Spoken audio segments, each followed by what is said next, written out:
Bahang magka-krisis na naman sa tubig sa susunod na taon dahil sa El Nino. Kaya naman ngayon pa lang inaagapan na ito ng Metropolitan Water Works and Sewerage System. Nasa frontline ng balitang yan si Shaila Francisco. Sino bang hindi makakalimot sa pila-baldeng eksenang ito nung kasagsagan ng tag-init noong 2019? Higit 12 milyong Maynilad at Manila water customers ang nakaranas ng water crisis na nagsimula noong Marso pero lumala noong Hunyo hanggang katapusan ng taong iyon. El Nino rin noon kaya sumadsad ang level ng tubig sa Angat Dam na siyang kinukuhanan ng supply ng tubig ng dalawang kumpanya ng tubig. Ang kalbaryong yan pinangangambahang maulit ngayong may banta ulit ng matinding tagtuyo. Ngayong araw nasa 213.24 meters ang level ng tubig sa Angat Dam na mas mataas kumpara kahapon. Sa level na ito, kaya naman daw mapunan ang kailangang demand sa tubig hanggang ikalawang quarter ng 2024 kung kailan nakikitang magtatagal ang El Nino. Pero babala ng DNR, ibang usapan na raw kung mas magtatagal pa dyan ang matinding tagtuyot. If the El Nino event next year progresses, intensifies, or even extends further than June, then it will be a major problem for Metro Manila. Sa tansya ng Metropolitan Water Works and Sewerage System o MWSS, posibleng bumaba pa sa 180 meters ang level ng Angat Dam sa pagtatapos ng June 2024.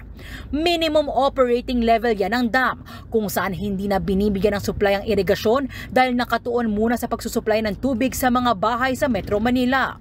Pero tiwala ang MWSS na handa sila.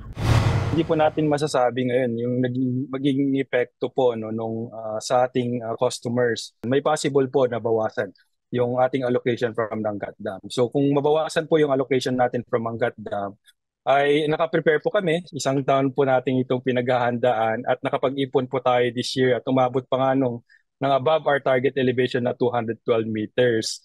So meaning, magiging kampante tayo. Git parang MWSS, may dagdag water sources nang itinayo ang Maynilad at Manila Water para di masyado umasa sa Angat Dam. Kabilang dyan ang sa Laguna Lake, sa mga ilog sa Marikina at Cavite, at sa mga deep well at pagkumbring ng mga taga sa tubo. Lampas 1 milyong customers ang tinatayang magbenepisyo sa bagong water sources bukod sa Angat Dam. Kaya mismong Maynilad at Manila Water na ang nagsabi, malabong maulit ang 2019 water crisis.